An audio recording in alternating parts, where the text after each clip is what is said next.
এই বুড়ি, এই দিক দিয়ে আসিস না তো। আমার কাঁচা কাপড়ের উপর দিয়ে তোর ময়লা পায়ে হেঁটে যাচ্ছিস। তোর কোনো কাণ্ডজ্ঞান নেই। সকাল সকাল তোর চেহারা দেখলাম, না জানি সারাটা দিন আমার কেমন যাবে। মা রে, আমি একটু পানি নিতে এসেছি। তুই আমার সাথে এভাবে কথা বলছিস কেন? তোর স্বামী মারা গেছে, তোর কোনো সন্তান নেই, তুই একটা অলক্ষণে। তোর ছায়া দেখলে আমার অমঙ্গল হবে। এভাবে বলিস না মা, আমার খুব কষ্ট হয়। আমি তো কারো কোনো ক্ষতি করি না, চুপচাপ নিজের মতো থাকি। তোদের কাছে কখনো কিচ্ছু চাই না, আর চাইবও না। শুধু একটু পানি নিতে দে। চুপচাপ থাকিস ভালো কথা। এখন যা, বিকেলে আসবি। এখন ভালো মানুষরা পানি নিতে আসে। আমি গরিব বলে কি আমি ভালো মানুষ না? আচ্ছা থাক, আমি তোর সাথে তর্ক করব না। ঠিক আছে মা, আমি চলে যাচ্ছি। আমি বিকেলে আসবো পানি নিতে। কিন্তু একটা কথা বলি, আকাশের দিকে তাকিয়ে দেখ একবার মেঘগুলি। এবারের বর্ষা সহজ হবে না, মনে রাখিস। আবার শুরু করলি তোর প্যানপ্যানানি। প্রতিবার তো এক কথা, বন্যা আসবে, ঝড় আসবে, কিছুই তো হয় না শেষমেশ। যা যা কলসি নে, ভাগ এখান থেকে। আমার সময় নষ্ট করিস না। যাচ্ছি মা, যাচ্ছি। তবে একটা কথা বলে যাই, লক্ষণ ভালো নয়।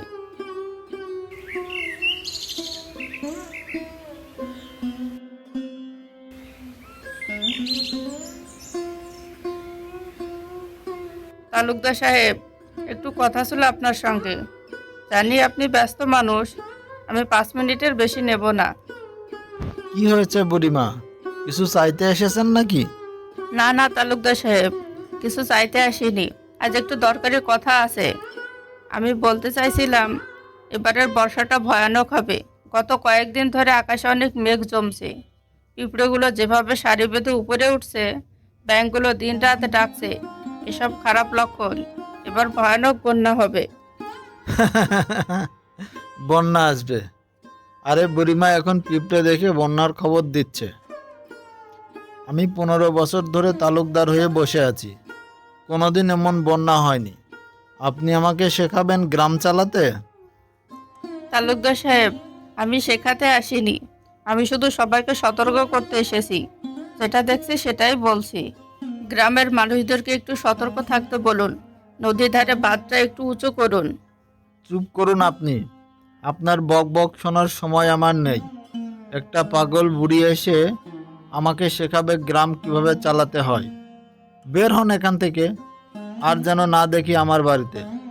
লোক ঠিকই বলে আপনি অলক্ষণে। আপনার মুখ দেখলে দিনটাই খারাপ যায়। ঠিক আছে তালুকদার সাহেব, তবে আমার কথাটা মনে রাখবেন। শুনলি মামুন, বুড়িমা নাকি আজ তালুকদার সাহেবকে বলেছে বন্যা আসবে নাকি। পিঁপড়ে দেখে বন্যার ভবিষ্যৎবাণী করছে। বুড়ির কথা শুনে তালুকদার সাহেব তো রেগে আগুন হয়ে গেছে। আরে বুড়িমার তো মাথায় একটু সিট আছে। সারাদিন একা একা বিড়বিড় করে, গাছের সাথে কথা বলে। একবার দেখলাম মাঠে ফসলের সাথে কথা বলছে। কেউ নেই, একা একা থেকে মাথা খারাপ হয়ে গেছে বুড়ির। আজকাল শুনছি ঘরের চালের উপর মাটি তুলছে। লোকে জিজ্ঞেস করলে বলে সবজি লাগাবে নাকি। ঘরের চালে সবজি, এ কখনো শুনেছিস জীবনে? মাটির ভারে চাল ভেঙে পড়বে, তখন বুঝবে। আহ, ঘরের চালে সবজি লাগাবে। আরে, চালে মাটি দিলে আগে তো সেটাই ভেঙে পড়বে। মাঠে এত জায়গা আছে, সেখানে চাষ না করে চালে চাষ করবে। তালুকদার সাহেব ঠিকই বলেছেন। বুড়ির একটা ব্যবস্থা করা দরকার। গ্রামে অশান্তি করে বেড়াই। আলু বেগুন লাগিয়েছে নাকি? দুদিন বৃষ্টি হলে সব ধসে পড়বে, তখন দেখব মজা।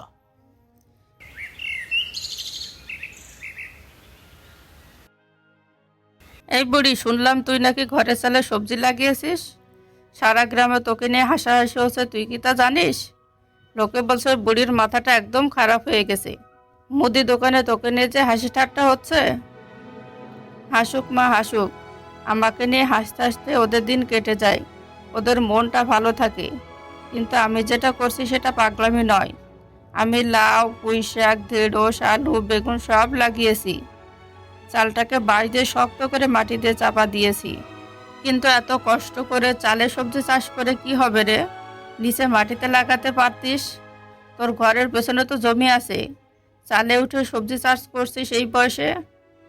তুই বুঝবি না রে মা, এবার ভয়ানক বন্যা আসবে, নিচে সব ডুবে যাবে। আমি যদি চালে সবজি চাষ করি তাহলে অন্তত কিছু খেতে তো পারবো। বন্যা যতই হোক চালে সহজে পোষাবে না। তা ঠিক, তোর ঘরটা তো উঁচুই বটে, তবে বন্যা হবে কেন? প্রতিবারই তো বৃষ্টি হয়, একটু পানি উঠে আবার নেমেও যায়। এতদিন তো কিছু হয়নি, এবার অন্যরকম হবে মা, আমি টের পাচ্ছি। তুই একটা কাজ কর, তোর ঘরের শুকনো খাবার একটু উঁচু জায়গায় রাখ, চাল ডাল চিড়ামুড়ি সংরক্ষণ করে রাখ, কাপড় চোপড় কাগজপত্র সব উপরে রাখিস। তোর কথা শুনলে আমার গাটা জ্বলে যায়। শুনলাম তালুকদার সাহেব তোর ওপর খুব রেগে গেছে।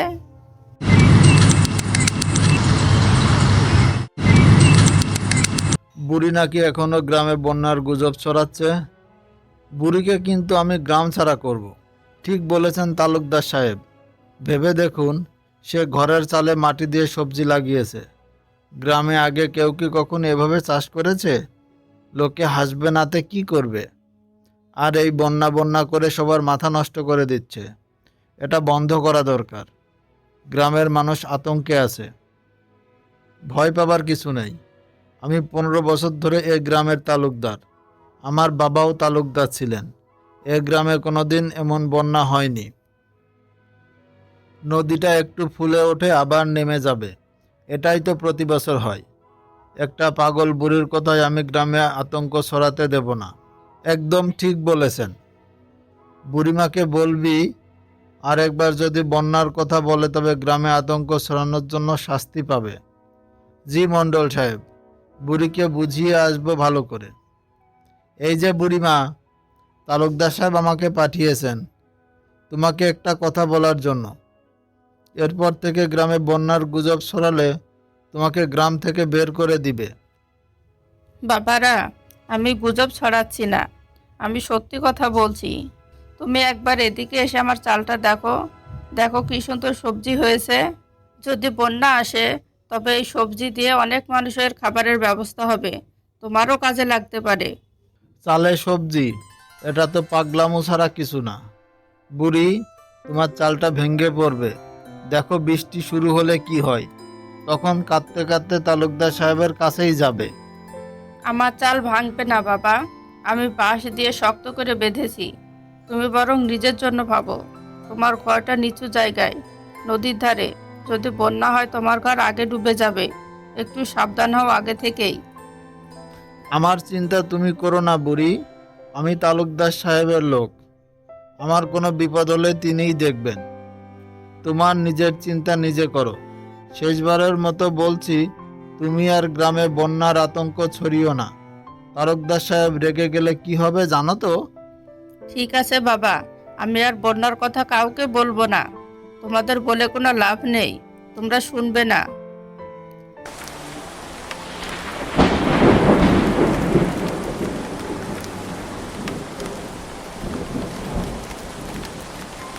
বুড়ি, ও বুড়িমা, দরজাটা খুলো তো। এত বৃষ্টিতে ভিজে আমি একাকার হয়ে গেছি, পথে আটকা পড়েছিলাম, বাড়িও যেতে পারছি না। নদীর ধারে ইতিমধ্যে হাঁটু পানি হয়ে গেছে। এত তাড়াতাড়ি পানি জমতে আমি কখনো দেখিনি। আয় মা আয়, ঘরের ভিতরে আয়। দেখছিস আমি কি বলেছিলাম? এ বৃষ্টি থামবে না মা, সাধারণ বৃষ্টির বর্ষা না এ। নদী ফুলে উঠে গ্রাম ডোবাবে, দেখে নিস। এই বুড়িমা, আমি এমনিতে ভয়ে আছি। বৃষ্টি তো প্রতি বছরই হয় বুড়িমা, হয়তো একটু বেশি হচ্ছে, কিন্তু থেমে যাবে। তালুকদার সাহেবও তো বলেছেন চিন্তার কিছু নেই। তালুকদার সাহেব হচ্ছে অহংকারী, উনি কিচ্ছু বোঝেন না। তুই আমার কথা শুনে কি চাল ডাল মুড়ি উপরে রেখেছিলি তো? হ্যাঁ, তোমার কথা শুনে কিছু জিনিস চাতালের উপরে উঠিয়ে রেখেছি। কিন্তু সত্যি কি আমাদের গ্রামে পানি উঠবে? উঠবে উঠবে, আমার কথা মিলিয়ে নিস। কিন্তু তোমার কথা শুনে আমার ভয় লাগছে বুড়িমা। আমি এখন আসি, যদি বন্যার পানি ঘরে উঠে তবে আমি তোমার কাছে চলে আসব। ঠিক আছে যা, তোর মন চাইলে আমার কাছে আসতে পারবি। আমার ঘরটা একটু উঁচু আছে, সহজে বন্যার পানি উঠবে না। তালুকদার সাহেব বাড়িতে পানি উঠছে, দেখুন শুধু পানি আর পানি। নদীর বাঁধ ভেঙে গেছে তালুকদার সাহেব, সব ভেসে যাচ্ছে। কি বলছিস? পানি ঢুকছে আমার বাড়িতে? এটা হতে পারে না। ভয় পাস না, একটু পানি উঠেছে, আবার নেমে যাবে। তালুকদার সাহেব, এটা ছোটোখাটো ঝড় বৃষ্টি না। বাইরে এসে দেখুন, পুরো মাঠ পানিতে ডুবে গেছে। ঘর বাড়ি সব ডুবে যাচ্ছে, গরু ছাগল হাঁস মুরগি সব ভাসছে, মানুষ কান্নাকাটি করছে। এটি সত্যি বন্যা তালুকদার সাহেব, বুড়িমান যেমন বলেছিল ঠিক তেমনই। সর্বনাশ, সত্যিতে সব ডুবে যাচ্ছে। হ্যাঁ তালুকদার সাহেব, ঘরেও পানি ঢুকছে। কোনো উঁচু জায়গায় উঠতে হবে, আমার বাড়ি ঘরও ডুবে যাচ্ছে। তালুকদার সাহেব, একটা উঁচু জায়গা আছে গ্রামের উত্তর দিকে, বুড়িমার বাড়ি। সেখানটা অনেক উঁচু, সবচেয়ে উঁচু জায়গা। এই দিকে কোনো পানি ওঠেনি। বুড়িমা ঠিকই বলেছিল বন্যা আসবে, আমরা না শুনে ভুল করেছি। বুড়িমাকে তো আমি তাড়িয়ে দিয়েছিলাম অলক্ষণে বলে, আমাদের বড় ভুল হয়েছে। আচ্ছা চল চল, ওই দিকে যাই। চলুন তাড়াতাড়ি চলুন, পানি আরও বাড়ছে। তালুকদার সাহেব, কলা গাছটা ভালো করে ধরে রাখুন, না হলে ভেসে যাব। আমার ঘর ডুবে গেছে তালুকদার সাহেব, সব কিছু ভেসে যাচ্ছে। আমার বাড়িতেও পানি উঠে গেছে। 15 বছরে কোনোদিন এমন বন্যা দেখিনি। সব শেষ, আমাদের সব শেষ। বুড়িমা ঠিকই বলেছিল, আমরা শুনিনি, পাগল বলে তাড়িয়ে দিয়েছিলাম। আমিই পাগল, আমিই অন্ধ দেখছি। আমার অহংকারই আমাকে শেষ করলো রে। তালুকদার সাহেব, এখন আর ওসব ভাবার সময় নাই। ওই যে বাড়িটা দেখা যাচ্ছে, এখনো পানি ওঠেনি ওখানে। যদি সাঁতরে ওখানে উঠতে পারি তবে বাঁচবো মনে হয়। হ্যাঁ হ্যাঁ, দেখতে পাচ্ছি, কিন্তু আমি কোন মুখে যাব বুড়িমার কাছে? তালুকদার সাহেব, এখন লজ্জার সময় না। আমার বউ মনে হয় ওখানেই আছে, চলুন আমরাও যাই। বুড়িমা, আমাদের আশ্রয় দাও, আমরা সব হারিয়েছি, সব ভেসে গেছে, ফসল ডুবে গেছে, তুমি ছাড়া এখন আমাদের আর কেউ নেই। আসুন তালুকদার সাহেব, আসুন। আমার ঘর ছোট হলেও সবার জায়গা হবে। তুমি আমাকে আশ্রয় দিচ্ছ? আমি তো তোমাকে অনেক অপমান করে গ্রাম ছাড়া করতে চেয়েছিলাম, তোমার কথা শুনিনি, তারপরও তুমি আমাকে আশ্রয় দিচ্ছ? তালুকদার সাহেব, বিপদের সময় কে কাকে কি বলেছে সেসব মনে রাখার সময় না। আপনিও মানুষ, আমিও মানুষ। মানুষ মানুষের পাশে না দাঁড়ালে কে দাঁড়াবে? আমি তো জানতাম বিপদে পড়লে সবাইকে আমার কাছে আসতে হবে, তাই তো আমি আগে থেকে প্রস্তুত ছিলাম। সবাই এসো আমার ঘরে।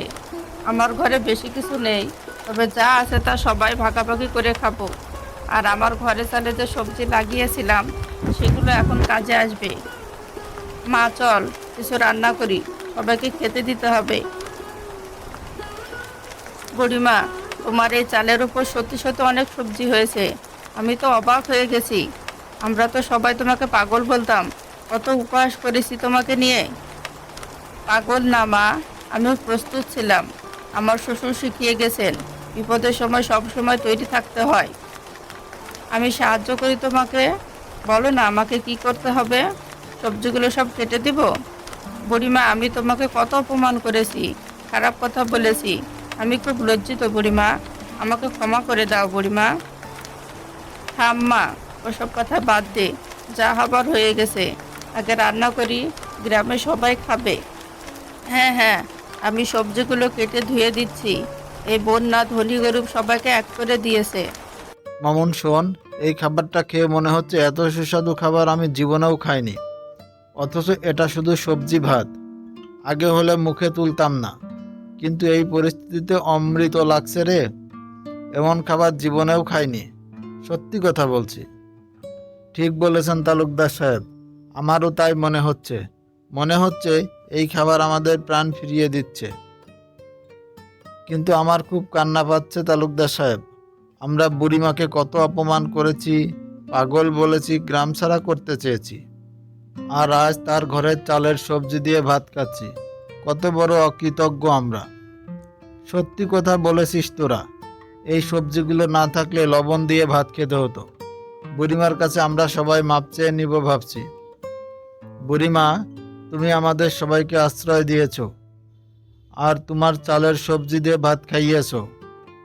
আর আমি তোমাকে পাগল অলক্ষণে বলে গ্রাম ছাড়া করতে চেয়েছিলাম। তুমি সবাইকে সাবধান করতে চেয়েছিলে, আমি বাধা দিয়েছিলাম। আমি তোমার কাছে ক্ষমা চাইছি বুড়িমা। তালুকদার সাহেব, আপনি এই গ্রামের তালুকদার, আপনি সবার ভালো চান। আমি কোনো রাগ করিনি। মানুষ তো ভুল করে, তবে বন্যা আমাদের সবাইকে মিলিয়ে দিয়েছে, এটাই শান্তি। এরপর থেকে আমরা সবাই মিলেমিশে একসাথে থাকবো।